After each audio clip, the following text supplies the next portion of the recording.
आज सुंदर आराधना झाली आणि त्यानंतर आपण आता सुंदर अशा त्याच्या वचनामध्ये जाऊयात। आपण सगळ्यांना संडे स्कूलपासून एक गोष्ट माहीत आहे, संडे स्कूल लेकरांनाच नाही, जगातल्या प्रत्येक मुलामुलींना बायबल भले माहीत नसेल, परंतु ही गोष्ट सगळ्या मुलांना माहीत आहे। त्यांच्या गोष्टींच्या पुस्तकांमध्ये, पाठ्यपुस्तकांमध्ये ही गोष्ट येऊन गेलेली आहे। ते म्हणजे कुठलं चित्र? कोणाला गेस? काही एनी गेसेस? हां, काय हे? हां, मराठीत दावीद आणि गल्ल्यात आणि इंग्लिशमध्ये डेव्हिड अँड गोलियत आपण म्हणतो। आणि संडे स्कूलपासून आपल्याला हे आवडतं स्टोरी आहे, हो की नाही? खूप आवडती स्टोरी आहे, प्रत्येक गोष्ट त्याच्यातली माहिती आहे।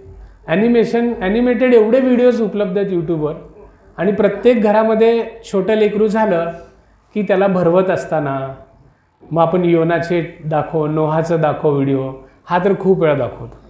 आणि प्रत्येक मुलाला कोण माहिती असो नसो काही कॅरेक्टर्स, आता आपण जसं जसे मोठे होतो, जसं प्रेयरमध्ये आपण म्हणतो अब्राहम, इसहाक, याकूब, मोजेस, पण बच्चा कंपनीला कोण माहीत असतं? दावीद आणि गोलियत तर लगेच गल्ल्यात माहितीच असतं। आणि त्यामुळं त्या कॅरेक्टरचं इम्प्रेशनसुद्धा आपल्या मनावर असतं, हो की नाही? त्या कॅरेक्टरचं इम्प्रेशन पण असतं। दावीद हा किती भारी योद्धा होता, नुसता योद्धा नव्हता, तो गायक होता, सिंगर होता, वर्शिप लीडर होता, तो गीतकार होता, हो की नाही? तो गीत लिहायचा, स्तोत्र त्याने किती लिहिले सुंदर। तर इतके असे अष्टपैलू नेतृत्व म्हणजे नाही का व्यक्तिमत्व दाविदामध्ये पाहायला मिळतात। असं अष्टपैलू व्यक्तिमत्व आपल्या मुलांमध्ये रुजवण्यासाठी आपण हे कार्यभार चालवतच असतो। मित्रांनो, या स्टोरीच्या विविध पैलू आपण वेगवेगळ्या सर्मनमधून वेगवेगळ्या ठिकाणी आपण ऐकलेलं असतो, हो की नाही? खूप वेगळे अँगल्स आपण ऐकलेले नाही का? छोट्या छोट्या गोष्टी, दावीद असाच आला का? तो काम काय करत होता? शेरडं मेंढरं राखत होता। कोणाची? त्याच्या वडिलांची। आणि मग तो इकडं वडील जेव्हा त्याला पाठवतात युद्धावर, किती भाऊ असतात त्याचे? किती? युद्धात 7 भाऊ गेलेले असतात का? नाही। शेती कोण करणार? 3 भाऊ युद्धात असतात, हो की नाही? अलियाब, अम्मीनादाब आणि शिमा। तर हे 3 भाऊ युद्धावर असतात आणि त्या 3 भावांचा क्षेम कुशल विचारण्यासाठी 40 डेज 50 डेज झालं, तिकडून काही बातमी येत नाही। बाबा निमित्त काय? जाताना आपण असंच नाही पाठवायचं, तर घरातली भाकरी वगैरे त्यांना खायचं प्यायचं शिदोरी देतो। आणि पुन्हा त्याचे जे सहस्त्रपती असतो, म्हणजे ज्या ठिकाणी कदाचित त्यांचा मोठा भाऊ कॅप्टन पण असेल, शताधिपती असू शकतो, त्याचा जो बॉस आहे सहस्त्रपती, त्याला देखील काहीतरी तो भेटवस्तू देतो, की अशी जरा खुशीची भेटवस्तू दिली की रिश्वत नाही बरं का, भेट तर दिल्यामुळं कदाचित जरा फेवर आपल्या मुलांवर राहील, अशा अनेक गोष्टी त्याच्या मागे असतात। आणि ते सगळं घेऊन तो निघतो। सगळ्यांना स्टोरी माहीत आहे पुढची। आणि गल्ल्यात किती दिवस? 4 दिवस ना? 4 दिवस तो जाऊन ओरडत असतो ना? किती? का 4 वर्ष? किती दिवस तो येऊन तिथं ओरडत असतो, चॅलेंज देत असतो? बायबलमधला महत्त्वाचे दिवसांपैकी एक, ज्याच्यावर मी प्रीच पण केलं आहे, 40 डेज। किती? 1 नाही, 2 नाही, 3 नाही, 40 दिवस सतत 2 डोंगरांवर, इकडे इस्रायलचं सैन्य आणि इकडं पलिष्टी सैन्य उभारलेले असतात। दक्षिणेकडे ते, उत्तरेकडे हे, मध्ये खोरं असतं एलाचं। त्या खोऱ्यामध्ये येऊन एक व्यक्ती चॅलेंज देत असतो, ज्याची उंची सुमारे 9 फूट 10 इंच सांगितलेली आहे। म्हणजे आपलं हॉलच्या वर त्याची मुंडी निघेल। वरच्या हॉलमध्ये त्याला म्हणजे हाय करायचं आणि खाली येऊन सेकंड करावं लागेल, इतकी त्याची हाईट असते, हो की नाही? 9 फूट 10 इंच। आणि आपण जर त्याच्यासमोर उभे राहिलो तर हां, एका वेळी एका ठिकाणी बघावं लागेल, म्हणजे आपण पूर्ण मावत नाही, तो चेहऱ्याकडे बघितला की पुन्हा बॉडी नाही दिसणार। तर इतका उंच व्यक्ती, ज्याचा भाला वगैरे असे वजनांमध्ये बघितलं ना तर 56 kgचा नाही का त्याचं पातं ते भाल्याचं, तो धरण्याची त्याची ताकद किती असेल, काय त्याचं सगळे मोजमाप त्या पहिल्या शमूएलाच्या 17व्या अध्यायामध्ये आपल्याला वाचायला मिळतं की तो काय काय घालून चिलखत आणि काही त्याचं शस्त्रवाहक एक समोर चालत होता. म्हणजे याचे शस्त्र एवढे होते की त्याचे शस्त्र घेऊन चालणारा एक होता. इतका हा धिप्पाड माणूस.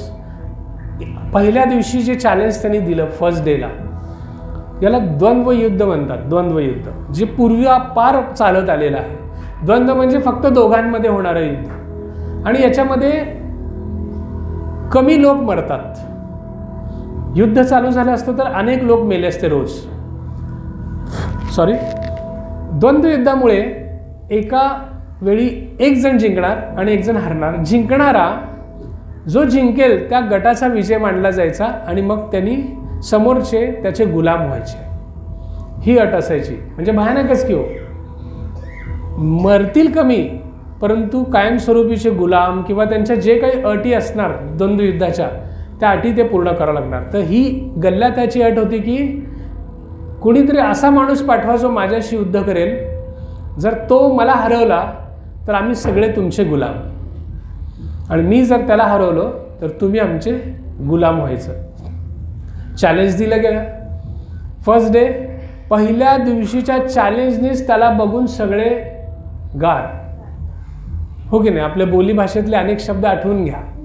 हां, सगळे देवाचे बरं का, आर्मी ऑफ गॉड म्हटलं जायचं. काय म्हटलं जायचं? Army of God. शौलाच्या सैन्याला देवाचं सैन्य म्हटलं जायचं. का तर हे सर्वसमर्थ देवावर विश्वास ठेवणारा हा समूह होता, ज्यांच्याकडे कराराचा कोश होता, जे नित्य सर्वसमर्थ देवाची भक्ती करत होते. आता जशी आराधना झाली का नाही, अशी सुंदर आराधना त्यांच्या गटात चालायची. अशी इतकी सुंदर भक्ती आराधना करण्याच्या समूहामधले लोक होते. म्हणजे चराचर ज्याने निर्माण केलं तो देव यांचा देव होता. आणि विशेष म्हणजे ते सगळे विश्वास ठेवत होते का? त्या देवावर विश्वास ठेवत होते का? यावे देवावर. अजून येशू यायचा होता. ठेवत होते ना? हे हॅलो, ठेवत होते का? तुमच्यासारखेच की मग तुम्ही पण विश्वास ठेवता. तुम्ही पण त्याच देवाचे लोक आहात दिसतंय मला. तुम्ही पण भक्ती करता दर रविवारी. सेम आहे रे तुम्ही. इथे वेदीवर येता, तुमच्याकडे पण कराराच्या कोशाप्रमाणे त्याचा हा कराराचा कोश आहे. सगळं आहे, सेम आहे तुम्ही पण लढायला कोणच जाईना. हे सेम आहे तुम्ही त्याच देवाची भक्ती करता ज्यांनी अखिल विश्व निर्माण केलंय, ज्यांनी मिस्रातून सोडून आणलंय, भुजप्रताप दाखवून फारोला परेशान केला, जगाला दाखवून दिलं की हाच जिवंत देव आहे. त्याच देवाची भक्ती करणारे लोक आहेत. अशक्य गोष्टी शक्य करून दाखवलं देवाने. एकीकडे निबिड अंधकार आणि इथं प्रकाश. जे अशक्य आहे करून दाखवा, होऊ शकत नाही, पण त्यांनी केलं. थोड्याच बाजूला संसर्गजन्य रोग, कीटकांचा, उवांचा, मधमाशांचे कितीतरी रोग, आणि इकडं काहीच नाही. इम्पॉसिबल थिंग्स पॉसिबल ज्यांच्या जीवनात घडवले तोच देव, त्याच देवाची ही लेकरं. त्याला एक जण चॅलेंज द्यायला लागलाय, पण कुणी माईका लाल उतरायला तयार नाही. आणि आपण पण सेम आहोत. त्याच देवाची भक्ती करतो, त्याच्यावर विश्वास ठेवतो, त्याचा कोश आपल्याकडे आहे. पण आपणही कुणीही त्या शैतानाविरुद्ध उभारायला तयार नाही. तो गट एकत्र आहे, कुणी विखरलेलं नाही, एकत्र आहे.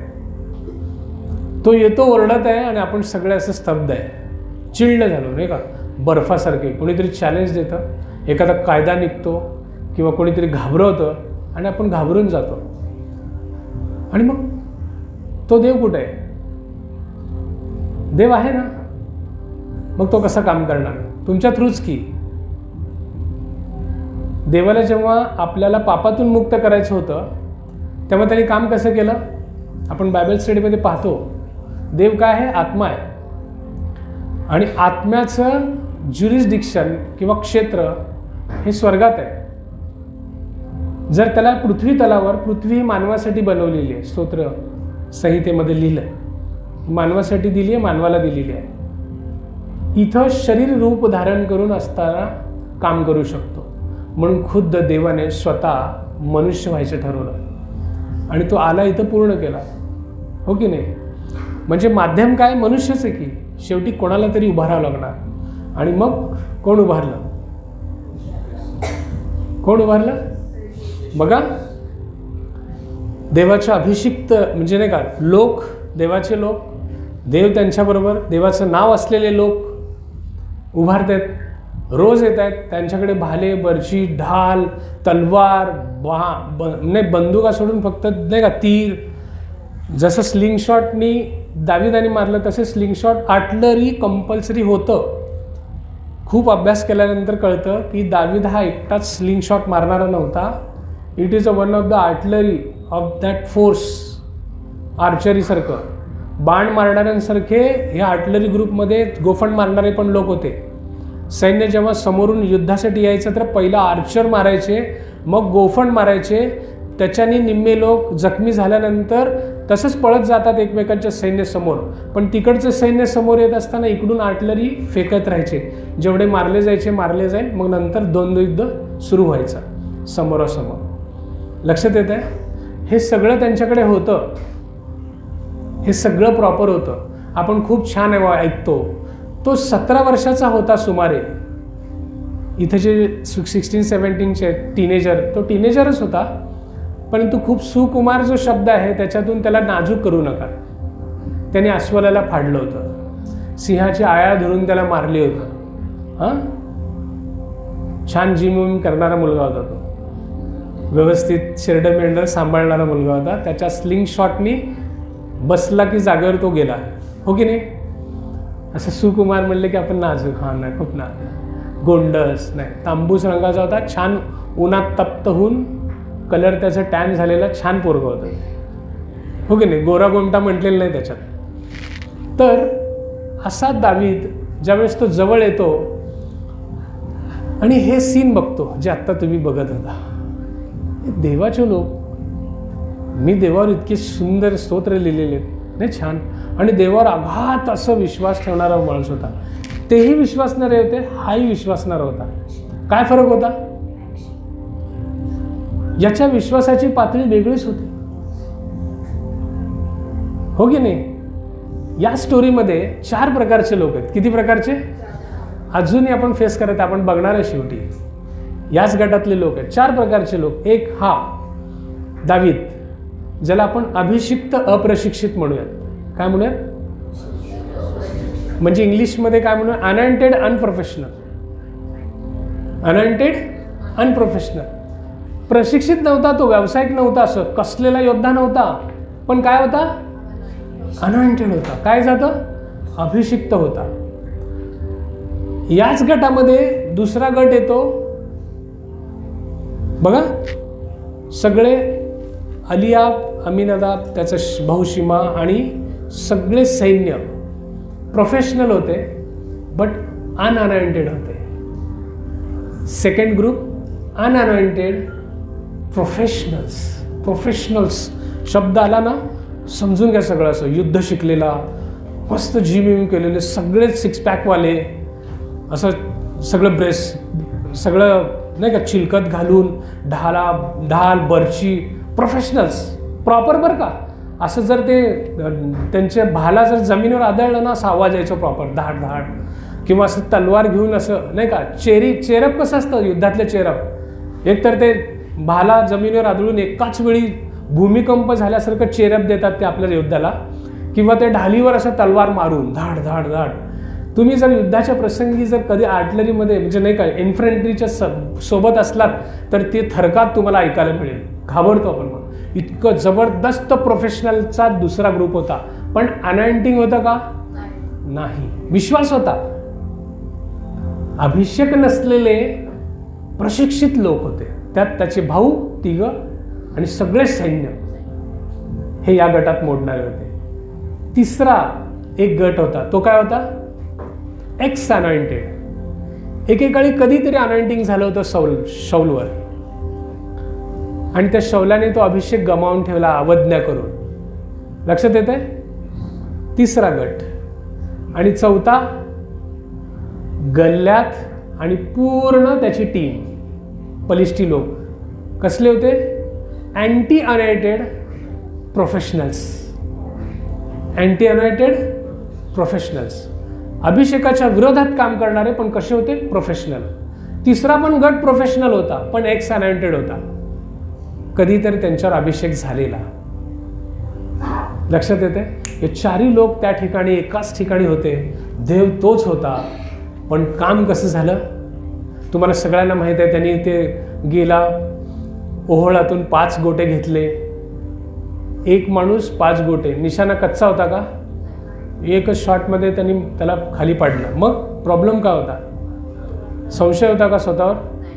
का एक्स्ट्रा काहीतरी ठेवायचं? नाही. पुढे जाऊन आपण बघितलं तर त्याला भाऊ होते, हे 5 लोक भाऊ होते. एकालाच मारायचा विचार केला नव्हता त्यांनी, अख्ख्या फॅमिलीला झोपवायचा विचार त्यांनी करून 5 गोटे घेतले होते. त्यांनी त्यांना गोट्याने नाही मारलं, हे गोष्ट वेगळी. ते विश्वास एवढा होता की आता घ्यायचं तर ह्याला पूर्ण संपूर्णच टाकायचं. त्यांनी 5 गोटे घेतले, हातात एक काठी घेतली आणि तो त्याच्याकडे गेला. हो की नाही? आणि मग ज्यावेळेस तो जातो बघा, सगळ्यांना स्टोरी माहीत आहे. तो चालत येत आहे आणि चॅलेंज देत आहे, अरे तुम्ही कुत्रा समजला का मला? काय कुत्रा समजलंस का मला? काठी घेऊन आलास मला मारायला? असं नाही का? त्याला काय वाटलं, तो भाला बर्ची भारी भारी शस्त्र घेऊन येईल, तो जास्तीत जास्त धनुष्यबाण तर घेऊन येईल की मारताना एक लांबून आपण एखादा ट्राय करू याच्यावर. पण त्याच्या अंगावर तुम्ही किती किलोचे चिलकत होते विचार करा. ते बाण असं लागलं असतं ना, तो असं टाकला असता असं. हो की नाही? असं किलोचे त्याच्यावर अंगावर चिलकत होतं की बाणांनी पण काय झालं नसतं. एखादी तलवार जोरात मारली तरी त्या चिलखताला लागली असती, त्याला लागलं नसतं. इतकं तो प्रॉपर पॅकिंग करून मारलेला माणूस. तर हे तो चालत येत आहे आणि आपला हा बच्चा सुकुमार हा पळत जात आहे. आवेश बघा, काय म्हणतो मी? आवेश पहा की. लक्षात येतं मी काय म्हणतो? तुम्ही हजारो सैनिक आहात जे देवावर विश्वास ठेवणार आहात, प्रत्येक रविवारी आराधना करणार आहात. तुमच्या देवाविरुद्ध तो 40 दिवस बडबड करत आहे आणि ह्या 40व्या दिवशी एकदाच बडबड ऐकतो आणि ह्याची सटकते.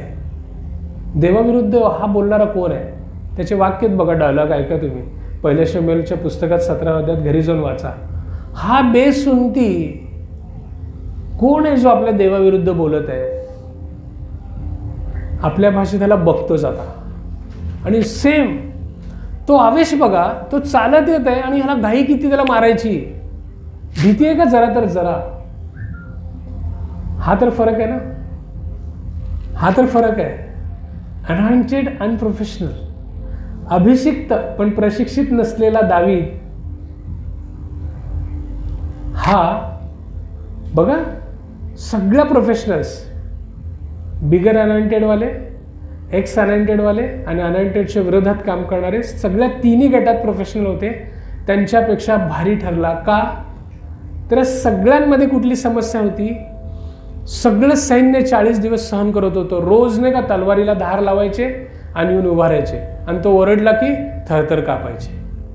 कोणच जात नव्हतं. जा की रे तू, अरे तुझी पर्सनॅलिटी की 6 फूट आहे, तू तर कोण 7 फूट असणार. सैन्यामध्ये भरती करताना हाईट पर्सनॅलिटी बघतात ना. स्वतः खुद्द शौल खूप छान उंचीचा होता, त्याचं सिलेक्शन करतानाच नाही का शमूएलला तो दिसला होता, तो उंच एकदम, अरे काय छान दिसतोय. खुद्द शौल पण जाऊ शकला असता. इतका उंच भारी पर्सनॅलिटी असलेला शौल सुद्धा गेला नाही. सगळे डरपोक निघाले. खरं खरं की का? घाबरत होते ते सगळे, त्याच्या चॅलेंजला घाबरत होते. आणि हा एकदाच ऐकतो देवाच्या विरुद्ध बोललेलं आणि कसा पळतो? धावत. ह्याला बघतोच आता आमच्या देवाविरुद्ध बोलतो. लक्षात सीन तो एकदाच ऐकतो, त्याचा आवेश बघा, अरे आपल्या देवाविरुद्ध बोलणारा हा कोण झाला. मग हा आवेश यांच्यामधला कुठं निघून गेला होता. ह्यांनी सुद्धा बायबल वाचलेलं आहे, ह्यांनी सुद्धा एकेकाळी प्रार्थना केलेली आहे, यांच्याही प्रार्थनेचं उत्तर मिळालेलं आहे. कुठे गेले सगळं. लक्षात येतं यांच्यात मिसिंग आहे ते अनॉइंटिंगची. यशाया 10:27 म्हणतं. आपण दुसऱ्या अँगलनी ही स्टोरी बघत आहे, रेग्युलर अँगलनी बघत नाही आहे. मिसिंग आहे ते अनॉइंटिंगची. यशाया 10:27 म्हणतं, the anointing break the yokes of enemy. आणि KJV मध्येच ते ट्रान्सलेशन आहे. ते अभिषेक आहे जो सैतानाची जू आणि जोखड मोडतं. लक्षात येत आहे. अभिषेकामुळं तो काम करत होता. आणि सगळे सैन्य हे विश्वासणारे होते, प्रोफेशनल होते, बट अनअनॉइंटेड होते, त्यांच्यावर अभिषेक नव्हता. ते 3 भाऊ पण असे होते, ज्यावेळेस शमूएल अभिषेकासाठी आला होता त्यांना अभिषेक केलं नाही. त्यांनी अभिषेक विरहित ते राहिले. त्यांनी स्किलफुल झाले, शिकले, परंतु अभिषेक त्यांच्यावर झालेला नव्हता. ते अभिषेक आहे प्रियांनो, जे त्याच्या रक्ताला असं खवळत होतं, ते थांबू देत नव्हतं. ते अभिषेक आहे जी शैतानाची जोखड मोडतं. लक्षात घ्या. अभिषेक लोक भले प्रशिक्षित नसतील, पण अभिषेकाने भरलेले लोक गोष्टींकडे कसे पाहतात, समस्येकडे कसे पाहतात, ते सगळ्या गोष्टींना, सगळ्या समस्यांना, प्रत्येक गोष्टीला देवासमोर ठेवतात. स्वतःला काही समजून घेत नाहीत ते मी भारी आहे म्हणून. ते त्या गोष्टीला देवासमोर ठेवतात आणि त्या विश्वासाच्या नेत्राने त्या गोष्टीला बघतात. देवासमोर ते कसपटा समान आहे, धुळी समान आहे, कारण आमचा देव महान आहे. त्यांनी महत्कृत्य केले, तो केला होता, आज देखील करणार आहे, उद्या देखील तो करून दाखवणारा देव आहे की नाही. जोरदार टाळ्या त्या देवासाठी. अभिषिक्त लोक सटीक नसतात. त्यांनी का वेडा नव्हता पळत झाला त्याच्याकडे. त्यांनी देवासमोर त्याला ठेवलं आणि तो 9 फीट 10 इंचचा तो उंच जो राक्षसासारखा दिसणारा गल्ल्यात त्याला कसपटा समान भासला, कारण त्यांनी देवाला महान मानलं, देवाला समोर ठेवलं. देवासमोर या जगातली कुठली गोष्ट उभी राहू शकत नाही. हे अभिषिक्त लोक करतात. आणि ज्यांच्यावर अभिषेक नसतो ते प्रोफेशनल असू शकतात, थिओलॉजीची डिग्री, त्यांच्याकडे खूप ज्ञान, जगातलं ज्ञान, आर्थिकदृष्ट्या संपन्न असतील, नॉलेजने बुद्धिवान, ते मोठमोठे काउन्सिलिंग देत असतील, ते मोठे प्रीचर असू शकतील, पण जर अभिषेक नसतील तर त्या समस्येला ते त्यांच्या ज्ञानाच्या तुलनेने तोलतात. त्यांच्या ज्ञानाच्या बळावर त्या समस्येला पाहतात आणि त्यांना ती समस्या अशक्य वाटू लागते. कॅन्सर कोणाला डिटेक्ट झाला की आपल्याकडे जे नॉलेज आहे ना, त्या नॉलेजवर आपण काम करू लागतो. 3rd स्टेज अवघड आहे राव. यानंतर मृत्यू आहे, किमो घ्यावं लागतील, पण सांगता येत नाही. नॉलेज आपलं नॉलेज, ती समस्या आपल्या नॉलेजवर तोलून पाहते आपण. लक्षात येते. खूप ज्ञान आहे आपल्याकडे, आर्थिक समस्येचं संकट आहे, आपण आपल्या बुद्धीवर आपलं बँक बॅलन्स बघून आपण बघतो हे अशक्य आहे, गणित जुळेना, हे जुळत नाही गणित. का? मी MCOM झालं, इकॉनॉमिक्समध्ये मी MCOM केलेलं आहे, मला माहीत आहे हे शक्य नाही आहे. माझी पगार एवढी आणि मी हे 40 लाखाचं घर कसं करणार, हायली इम्पॉसिबल. सोडा हा विचार, सोडा. कुठल्या बुद्धिमत्तेवर बघत आहे तुम्ही समस्येकडे? स्वतःच्या कुवतीकडे पाहून, स्वतःच्या ज्ञानाकडे पाहून पाहणारे हे सगळे तुम्ही प्रोफेशनल्स आहेत. ते युद्धाच्या ठिकाणी हे सगळे असे प्रोफेशनल्स आहेत की ते स्वतःकडे पाहून, स्वतःच्या ताकदीकडे पाहून त्याच्याशी कंपेअर करायला लागलेत गल्ल्याताशी, आणि म्हणून गल्ल्यात त्यांना स्वतःपेक्षा मोठा वाटत आहे, अशक्य वाटत आहे, याच्यावर जय मिळवणं कठीण वाटत आहे. कारण ते सगळे लोक कसे बघत आहेत त्या गोष्टीला? स्वतःच्या बुद्धी सामर्थ्यावर, स्वतःच्या कुवतीवर, स्वतःकडे असलेल्या स्किल्सवर ते बघत आहेत. तुमच्याकडे कुठली समस्या आहे? कुठली हेल्थ समस्या आहे? कुठली घरगुती समस्या जी तुम्हाला खूप भेडसावत आहे आणि जी इम्पॉसिबल वाटते? एक कुठली अशी समस्या रिलेशनशिपमध्ये जी सॉल्व्ह होत नाही आहे? कुठली अशी समस्या जी तुम्ही घेऊन चाललात आणि लोकांना तुम्ही तोंड दाखवू शकत नाही की आपण एवढं देवासाठी करत आहे पण माझ्या या समस्येचं साधं उत्तर मिळत नाही आहे, अशी कुठलीही समस्या तुम्ही घेऊन जात असाल आणि जर तुम्ही तुमच्या बुद्धी सामर्थ्याहून तुमच्या बुद्धी कलाकौशल्याने त्याच्याकडे बघत असाल तर ती निश्चित गल्ल्याथासारखी मोठी आणि अशक्य वाटणार, तुमचा थरकाप उडवणार, तुम्ही बर्फासारखे थंड होऊन बसणार, तुम्ही विश्वासणारे असून देखील त्या सैन्यातल्या गटासारखे असणार की जो शैतान येऊन रोज डरकाळी मारेल पण तुम्ही काही करू शकणार नाही.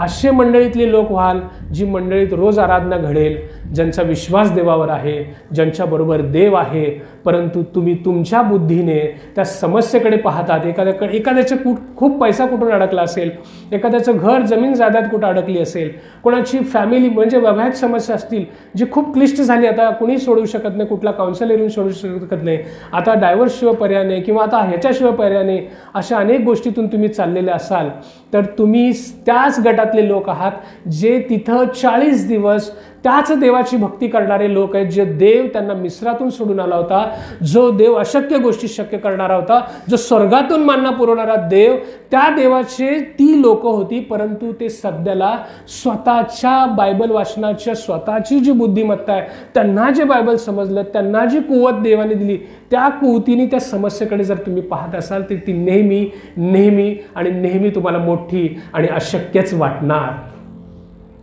म्हणून अभिषेकाची गरज आहे प्रियांनो. म्हणून पेंटेकॉस्टच्या दिवशी या मंडळीने उगीचच काम केलेलं नाही आहे. ती कदाचित कोणाला रिच्युअल वाटली असेल, कोणाला वाटलं असेल ही काय पद्धत आहे, अरे आम्हाला देवाने देवाचा आत्मा दिलेला आहे, आता मी हे समोर येऊन हे कोण आहेत पास्टर लाजर यांना किंवा कोण आहे अनिल यांना, त्यांच्या हाताने मी देवाचं त्या तेलाचा अभिषेक का बरं घ्यायचा, असं वाटू शकतं. कारण तुम्ही तुमच्या बुद्धी सामर्थ्यावर कदाचित तुम्ही खूप मोठे सुशिक्षित असाल, कुणी खूप पैसेवाले असेल, खूप तुमची बुद्धी चालत असेल बाहेर, या बुद्धिमत्तेवर अवलंबून जर तुम्ही स्वतःला पाहत असाल तर तुम्हाला हे हास्यास्पद वाटू शकतं. परंतु असंच हास्यास्पद त्या 7 भावांना जेव्हा दाविदावर अभिषेक होत होता असंच वाटलं होतं, ज्यावेळेस शमूएलला पण वाटलं होतं की अलियाब किती छान पर्सनॅलिटीचा मुलगा, किती सुंदर त्याचं व्यक्तिमत्व, हाच असणार इस्रायलचा राजा, याला मी अभिषेक करणार. देव म्हटला नाही. आणि जेव्हा बोलवण्यात आलं दाविदाला, त्याला अभिषेक करताना सगळे असेच हसले असतील, काय हा मूर्ख एवढा, त्याला मेंढरं चाळायची अक्कल नाही आणि त्याला अभिषेक करतात आणि काय म्हणे इस्रायलाचा राजा होणार. हे मी याला मानतच नाही. कोणाच्या समर्थन चालले ते लोक?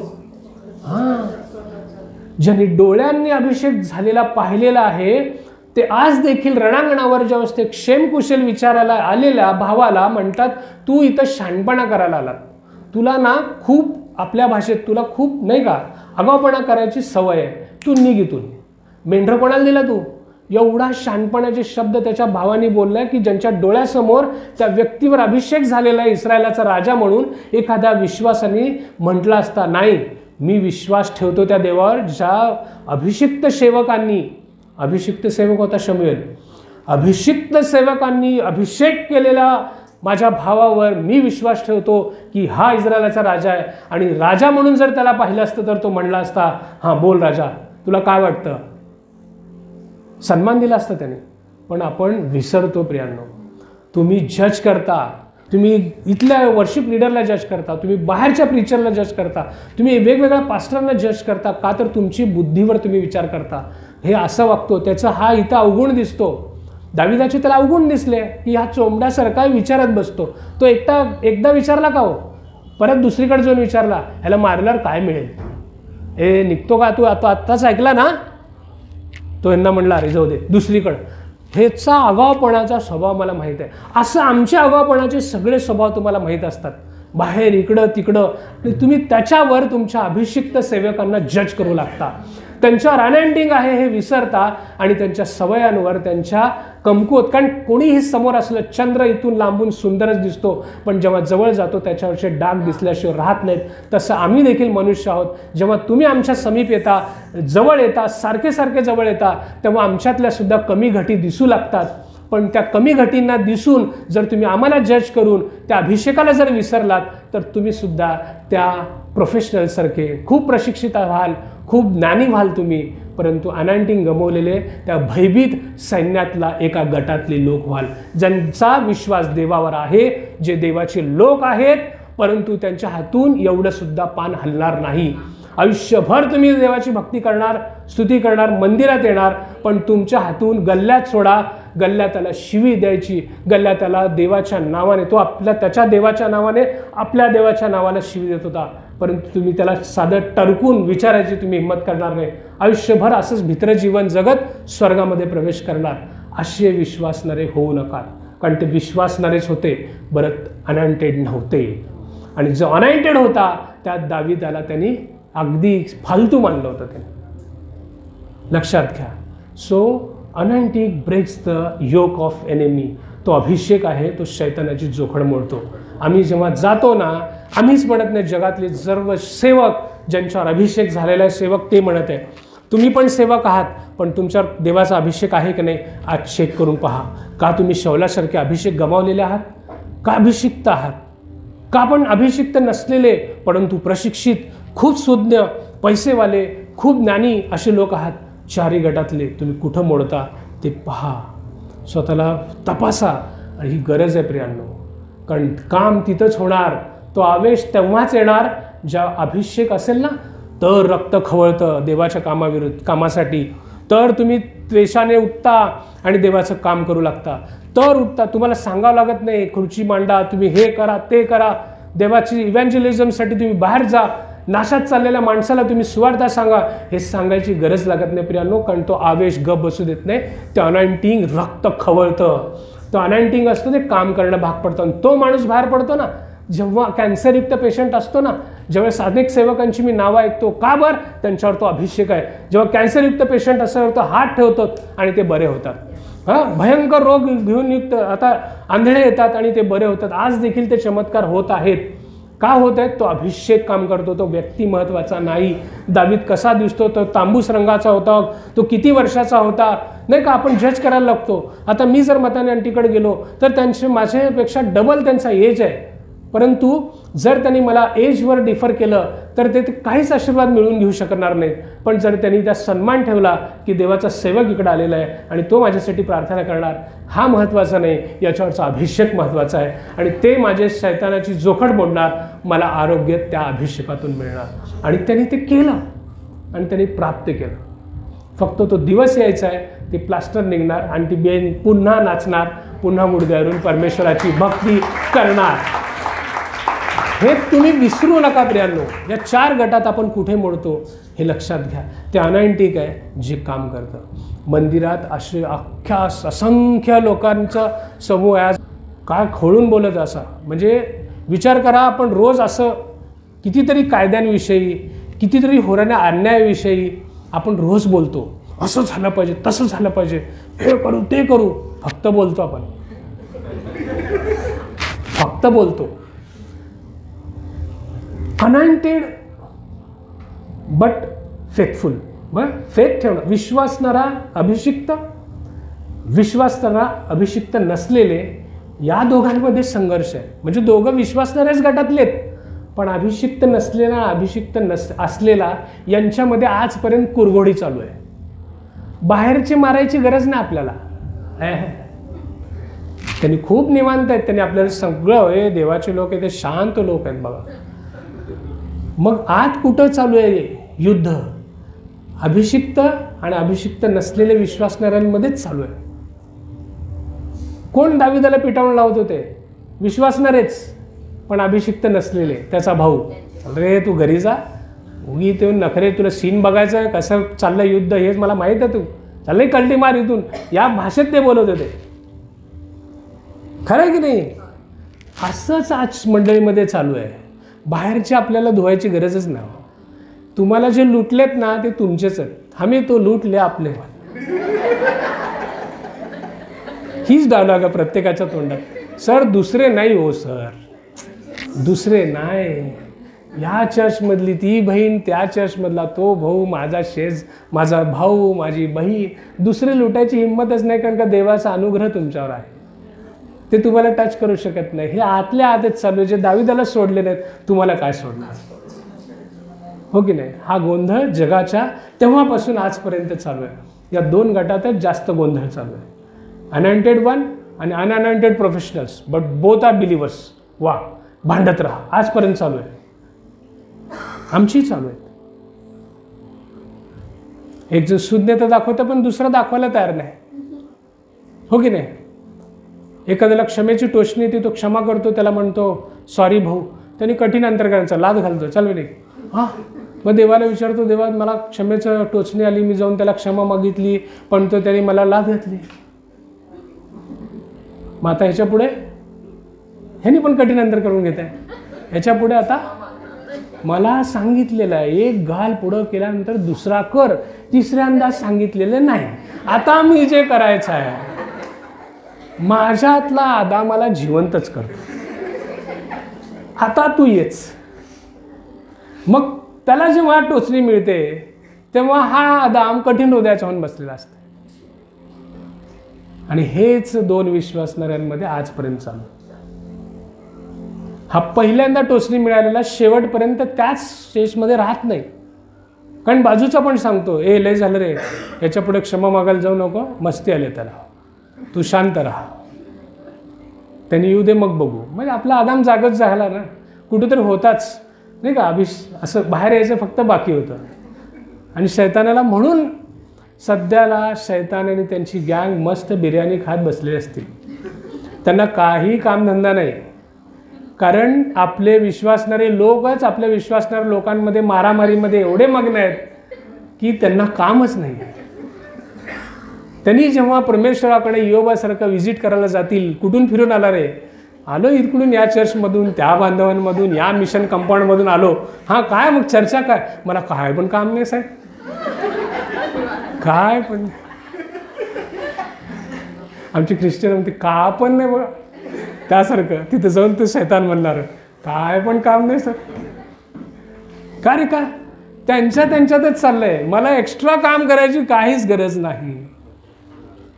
एक जण तर म्हणला का, शाऊल शेवटी ऑप्शन घेतला, एक्स अनॉइंटेड म्हणला, जाऊ दे बाबा, ह्याला हुतात्मा पत्करायचं तर पत्करू दे. त्यांनी त्याच उद्देशाने दिला, हे जाणार आहे, हा काय टिकू शकत नाही. त्याला सुरुवातीलाच म्हणला, अरे तू प्रशिक्षित नाही आहे, त्यांनी कसल्या योद्ध्या जन्मापासून, आणि तू जाऊन त्याच्याशी लढणार. पण जाऊ दे, आता चान्स घ्यायला काय चाललं आहे, एखादा फोटो लावू जास्तीत जास्त, यांनी हुतात्मा गेला म्हणून. पण त्यांना कुठं माहीत होतं की त्याच्यावर अभिषेक आहे. लक्षात येत आहे? एक्स अनॉइंटेड बघा, एक्स अनॉइंटेड हे कधीही अनॉइंटेडला मारण्याचाच प्रयत्न करतात. हा शाऊल दाविदाला पुढे जाऊन जेव्हा त्याला दुरात्मा त्रास देऊ लागला नाही का, भाला फेकून मारला होता. शाऊल अशा वंशातून होता की ज्यांचे निशाणे कधी चुकत नाहीत. अशा वंशातून आलेला तो शाऊल होता, त्याचा निशाणा कधीच चुकत नाही. पण त्या दिवशी देवाच्या कृपेमुळं, त्याच्यावर असलेल्या अभिषेकामुळं दाविदाला तो भाला चुकवता आला. नंतर ते इतके प्रोफेशनल तो नेमबाज होता की तो दावीद तिथं जागेवर गतप्राण झाला असता, भिंतीला चिटकला असता, इतक्या वेगाने त्याने भाला मारला होता. लक्षात घ्या. पण तो अभिषेक आहे जो काम करतो प्रियांनो. सेम यहेजकेल 28:14 एकावर अभिषेक झाला होता, तो पण एक्स अनॉइंटेड आहे. आज कोणाला धरू, कोणाला पकडू, ह्याला मारू, त्याला करू, तो लुसिफर आज देखील शैतान फिरत आहे. Once a time he was also anointed one आहे. वाचा यहेजकेल 28:14 वाचा, काढा कोणीतरी. होता का अभिषिक्त तो पण? बघूयात.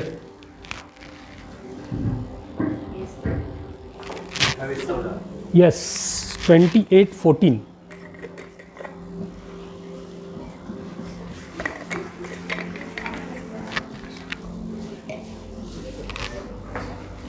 जोपर्यंत अभिषेक नाही, तुम्ही दर रविवारी येणार, हालेलुया, प्रेज द लॉर्ड सगळं करणार, आणि देवाचं काम बघू कोण तर दावी देऊन करेल.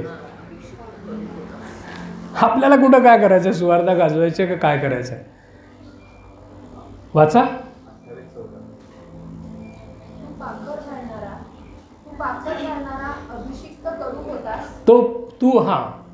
तू पाखर घालणारा अभिषिक्त करूब होतास. करूब बास झालं, एवढंच वचन बास आहे.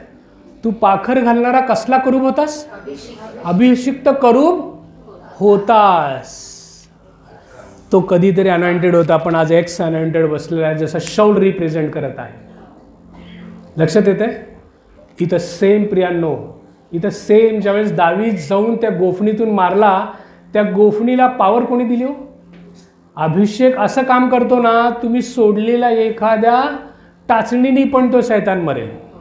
कारण त्या टाचणीमध्ये ती पॉवर नाही, त्या दगडामध्ये ती पॉवर नाही, त्या अभिषेकामध्ये ती पॉवर आहे. ती पॉवर बूस्टर डोससारखं काम करते. लक्षात घ्या. ज्यावेळेस तुम्ही अभिषिक्त लोक जाल आणि आजारांना हात ठेवाल ना, तर तुमचे हात कसे आहेत, गोरे आहेत, काळे आहेत, तोकडे आहेत, काय संबंध नाही. त्या तुमच्या हातातून, तुमच्या डोक्यातून वाहणारा जो अभिषेक आहे देवाने केलेला, तो तिथं काम करत असतो. म्हणून मंडळीतल्या लोकांनी देवाच्या लोकांना बोलवून, जे घरी तुम्ही प्रेयर करता का नाही, नवीन घर घेतलं लगेचच प्रेयर ठेवता, इट्स गुड, करा ते. कारण ते अभिषिक्त लोक तिथे येऊन तिथले आधीचे बंधनं तोडण्याचे सामर्थ्य त्या लोकांमध्ये असतं. दिसायला तो मनुष्य असतो, परंतु परमेश्वराचा अभिषेक तिथं काम करतो आणि तिथली जोखड मोडले जातात आणि तुमचं घर समृद्ध होतं, तुमचं काम समृद्ध होतं, तुम्ही घेतलेली वस्तू समर्पित होते देवाकडे. म्हणून काही जण रिच्युअल समजतात. नवीन गाडी घेऊन आलो आपण देवाकडे, देवाच्या सेवाकडे प्रेयर करायला घेऊन येतो. काही एखादा जण हसतो, काय असतं त्याला, तू कर ना प्रेयर, तू पण. अरे जे करतात विश्वासाने काम करायचं आहे, अभिषेक काम करत असतो. लक्षात घ्या. अनेक देवाचे सेवक त्यातले जूड पास्टर नेहमी म्हणतात ना, मेरे शर्ट और बनियन को मत देखो, उसमें का अभिषेक जो काम करता है ना उस पर ध्यान दो, इंसानों पर नाही. लक्षात येते? तर तो ज्यावेळेस मारतो बघा, लक्षात घ्या, हे सगळं कुठून सुरू होतं? उत्पत्तीचा अध्याय 3 आणि 15. ज्यावेळेस तो सगळ्यांना परमेश्वर दटावत असतो, त्यावेळेस तो म्हणतो की स्त्रीची संतती तुझे डोके फोडेल. आणि ही स्त्रीची संतती दाविदाने जाऊन या शैतानाचं डोकं फोडलेलं आहे. लक्षात घ्या. कारण त्यांनी चॅलेंज दिलं होतं, जर आम्ही हरलो तर तुम्ही नाही का तुमचे गुलाम, तुम्ही हरलात तर तुम्ही आमचे गुलाम होणार. आणि हे चॅलेंज कोणी डोकं फोडून बाद केलं? दाविदाने.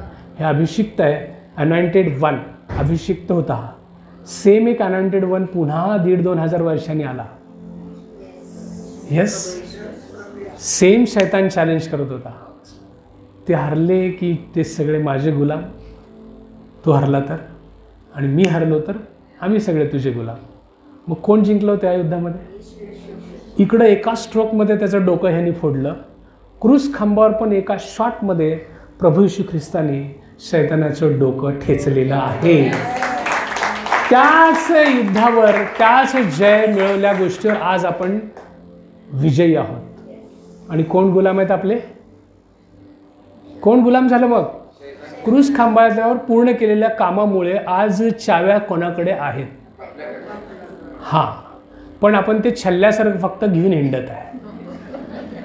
Show show show. त्या चाव्यानी लोकांच्या आरोग्याच्या चाव्या तुमच्याकडे आहेत. लोकांची समस्या आहे का तुझ्याकडे? त्याची चावी दिलेली आहे बॉस तुमच्याकडे. तिथं जाऊन तो बसलेला आहे तुमच्यासाठी घर बनवण्यासाठी.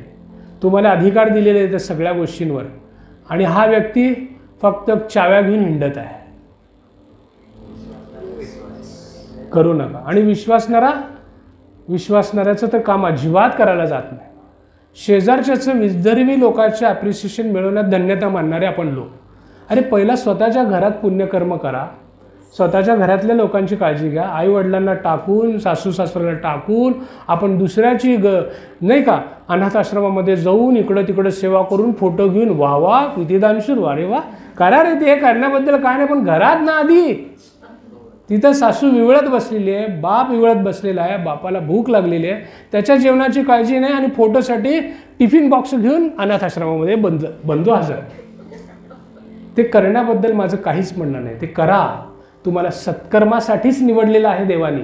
तुम्ही आयुष्यभर तेच करायचं आहे. परंतु पहिले घर. आपल्या ज्या छोट्याशा गोष्टीवर विश्वासू राहा, मग तो मोठ्या मोठ्या गोष्टी देईल. दावीद छोट्याशा गोष्टीवर विश्वासू राहिला. मेंढपाळाचा त्याची ड्युटी होती, तो विश्वास राखणाऱ्याला दिला आणि इथं आला, त्याला मिळालं मोठं काम. तो राजाच होता प्रियांनो, त्यावेळीही त्याला अभिषेक झालेला होता. देव त्याला राजा म्हणून पाहत होता, हे लोक त्याला एक छोटा मुलगा म्हणून पाहत होता. त्यामुळे एज मॅटर करत नाही. तुम्ही कुठल्या गटात आहात आज ते जाणून घ्या. ही गोष्ट अनेक वेळा ऐकली असेल, पण ही गोष्ट तशी नाही आहे. ख्रिस्तानी जे क्रूस कांबार पूर्ण केलं, यांनी आधीच ट्रेलर दाखवला होता. असं 2 गट उभा राहिलेत आणि ज्याचं डोकं फोडेल नाही का, शैतानाचं डोकं फोडणार, ती अभिवचनाची ट्रेलरची भूमिका दाविदाने तेव्हाच गल्ल्याताला ठार मारून केलेली आहे. जो गल्ल्यात देवाविरुद्ध बोलत होता, असाच शैतान देवाविरुद्ध आज देखील बोलत आहे. परंतु आपण जिंकलेल्या युद्धामध्ये आहोत. आपण ऑलरेडी आता जिंकलेल्या युद्धामध्ये. एक्स्ट्रा करू नका. म्हणून मागच्या संडेचे सर्मन पुन्हा एकदा घरी जाऊन ऐका. सिस्टर शिवाने सांगितलेलं, ख्रिस्तानी पूर्ण केलेल्या कामामध्ये आता विसावा घ्यायचा आहे. विसावा घ्यायचा म्हणजे काय करायचं आहे? टी व्हीचा रिमोट घ्यायचा, AC चालू करायचा, छान टी व्ही लावून बघायचा. हा विसावा नाही, त्याला विश्रांती म्हणतात. त्याला काय म्हणतात? विश्रांती. आणि तुम्ही जे चर्चला येण्यापूर्वी 5 मिनटं उठता त्याला झोप म्हणतात. हां, ती रात्रभर जी तुम्ही घेता त्याला झोप म्हणतात. त्या विसाव्याबद्दल सिस्टर बोलत नव्हते. शैतानाविरुद्ध जे लढा जिंकण्यासाठी तुम्ही नको ते प्रयत्न आता करायची गरज नाही. शैतानाला संपूर्णपणे त्याने हरवलेलं आहे. त्याच्या पूर्ण केलेल्या कामामध्ये तुम्हाला विसावा घ्यायचा म्हणजे काय? तुम्ही सहज यायचं आहे, खूप कष्ट करायची गरज नाही. कोणीतरी दुःखित दिसतंय, प्रेयर करा. घरी जाणं जमत नाही, बसल्या बसल्या प्रेयर करा. आपल्या सरकारचं हिवाळी अधिवेशन चालू आहे, कुठल्या प्रकारचा कायदा तुम्हाला हवे, गुडघ्यावर आहे, ते प्रेयर करा. त्यांनी पूर्ण केलं काम, तुम्ही विसावामध्ये काम करा. खूप घाम गाळायची गरज नाही. त्यांनी खूप काम पूर्ण केलेलं आहे. याच्यावर खरंच अजून चांगलं एक प्रीचिंगची गरज आहे. त्याच्या पूर्ण केलेल्या कामामध्ये विसावा घेणं म्हणजे काय, हे खूप मोठा विषय आणि ते शिकवला पाहिजे मंडळीमध्ये. आपण उगी खूप धडपड करतो, खूप आळाआळा करतो. आता शैतानाच्या दुरात्म्याला काढण्यासाठी आपल्याला थैताट करायची गरज नाही.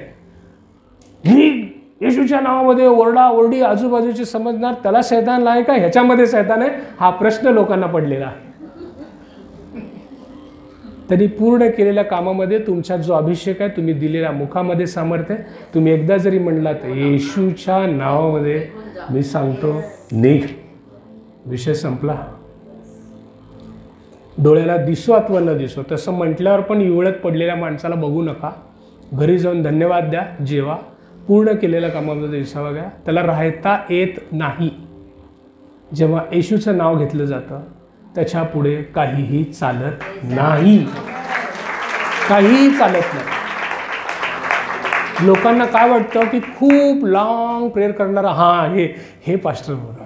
माझ्या वाढदिवसाला अनिल कट्टी जर प्रेयरला उभारले तर मला खूप छान वाटेल. का तर अनिल कट्टी 20 मिनटं घेतात. माझ्या वाढदिवसाला जर अण्णा प्रेयरला उभारले तर नको रे बाबा, 2 मिनिटात अण्णा प्रेयर संपवते. ही मेंटॅलिटी घेऊन जगू नका. ही मेंटॅलिटी घेऊन जगू नका. दोघांवर अभिषेक आहे. त्यांनी 1 मिनिट जरी केला तर 100%च काम होणार आहे आणि 20 मिनिटं बोलले तरी तेवढंच काम होणार आहे. लक्षात येत आहे? अशा घाणेरड्या मेंटॅलिटीत कोणी जगू नका. अभिषेक काम करत आहे. ही अख्खी स्टोरी त्याच्या अभिषेकावर आहे. दुर्लक्ष त्याच्या भावांनी केलं, पण देव कधी करत नाही. लक्षात येते? तुम्ही असे विश्वासणारे बनू नका. म्हणून ही मंडळी तुम्हाला जे घेऊन जाते ना, ते कुठल्या रूढी परंपरेत घेऊन जात नाही आहे, प्रॉपर वर्क करत आहे. म्हणून पेंटेकॉस्ट संडेला जे झालं, तो अभिषेक घेऊन जगामध्ये जा. ज्यांच्यावर अभिषेक झाला आणि त्या दिवशी जर कोणी विश्वासाने नाही स्वीकारला असेल, पुन्हा कधी ही संधी या मंडळींनी दिली तर आपलं तो अभिषेक घ्यायला विसरू नका. नसेल तर मागा देवाला, मला अभिषेक दे. मी ते 4 गटामधला अनअँटेड अनप्रोफेशनलमध्ये दावीद होता. आता ती गोष्ट सांगून मी पूर्ण करतो आणि आपण थांबू. तो शेवटपर्यंत अनप्रोफेशनल राहिला नाही प्रियांना. तो सुरुवातीला अप्रशिक्षित होता, परंतु नंतर त्यांनी सगळ्या युद्धाचे प्रशिक्षण घेतलेले आहेत. राजांच्या बखरीच्या पुस्तकांमध्ये आहे. He is a proper skilled warrior. नंतरचे युद्ध तो स्किलवर जिंकलेला आहे. अभिषेक तर होताच, परंतु आता एका गोफण्याने मारणारा आता तलवार घेऊन सुद्धा उभे राहून 100 लोकांना गारद करणारा हा आता प्रोफेशनल झाला होता. But before professional there is a one word, anointed. Anointed professional तो झाला शेवटी. त्यामुळं अनेक जगामध्ये असे सेवक आज देखील काम करत आहेत. त्या सेवकांना मी विनंती करेन की तुमच्यावर अभिषेक आहे म्हणून तुम्ही काम करता, but you have to be professional. तुम्ही थिओलॉजीचा अभ्यास करा, डिग्री घ्या, प्रॉपर बायबलचा अजून अभ्यास करा आणि मग प्रोफेशनल व्हा. अनॉइंटिंग काम करतं, पण म्हणून तुम्ही अनप्रोफेशनल कोणी राहू नका. म्हणून या मंडळीतल्या सगळ्या तरुणांना माझं आव्हान आहे, शिक्षण घ्या, मोठे व्हा, इथले अधिपती व्हा, तुम्ही मोठे मोठे ऑफिसर्स व्हा, मोठे इंट्राप्रेन्युअर बिझनेसमॅन व्हा, मोठे व्हा. देवाला आवडतं ते. तुम्ही अनप्रोफेशनल राहू नका. Be a professional because you are already anointed one. लक्षात येते. दावीद सुरुवातीला अनप्रोफेशनल होता, बट त्यांनी नंतर ती पूर्ण केलं. म्हणून शिक्षण घेत राहा, आळस करू नका. 3 तास कोण लिहायचा, बाद झालं. आता 2 लेकरं झाली, 4 लेकरं झाली, नवरा कमवते किंवा नवरा पण आता बाद झालं व्यवस्थित नाही. जेवढं स्किल्ड होता येईल तेवढं स्किल्ड व्हा. कारण दावीद हा प्रोफेशनल झाला. सगळे स्किल होते त्याला. इतका सुंदर आणि इतका भारी तो वॉरियर होता. नंतर त्याचं नाव ऐकलं तरी थरथरायचे. म्हणून त्याची टीम 1 नंबर टीम होती. दाविदाच्या टीमवर अख्खी बायबल स्टडी होईल कितीतरी आठवड्यांची, माहीत आहे काही जणांना. दाविदाचं सर्कल होते, inner circle, second circle, third circle, कशी त्याची ग्रुप होते, कशी त्याची लिडरशिप होती, हे शिकण्यासारखी गोष्ट आहे. प्रियांनो, बायबल वाचा. तुम्हाला MBAतलं शिक्षण तिथं मिळेल. कशा प्रकारे एखादी एंटरप्राइजेस, एखादी कंपनी रन करायला पाहिजे, एखादं ऑर्गनायझेशन कसं रन करायला पाहिजे, हे दाविदाकडून तुम्हाला शिकता येईल. कसं त्याच्या इनर सर्कलमधले लोक होते, दुसऱ्या सर्कलमध्ये, आउटर सर्कलमध्ये कोण होतं, कशा पद्धतीने त्याचं कामकाज व्हायचं, ह्याचा एक अभ्यास आहे. Bible it is a science book. हे शास्त्र आहे प्रियांनो, पवित्र शास्त्र, होली सायन्स बुक. ह्याच्यात सर्व काही तुम्हाला मिळेल. हे स्त्रोत आहे ज्ञानाचा. इथं परमेश्वरांनी सगळं बोलून ठेवलं आहे. याच्या व्यतिरिक्त अजून काय ऐकायचं असेल तर त्याला हाक मारा. सगळं शिकून घ्या. कुणीही या मंडळीतले अनप्रोफेशनल राहणार नाही. अनॉइंटिंग तो द्यायला तयार आहे का? तुम्ही घ्यायला तयार? मागा त्याला.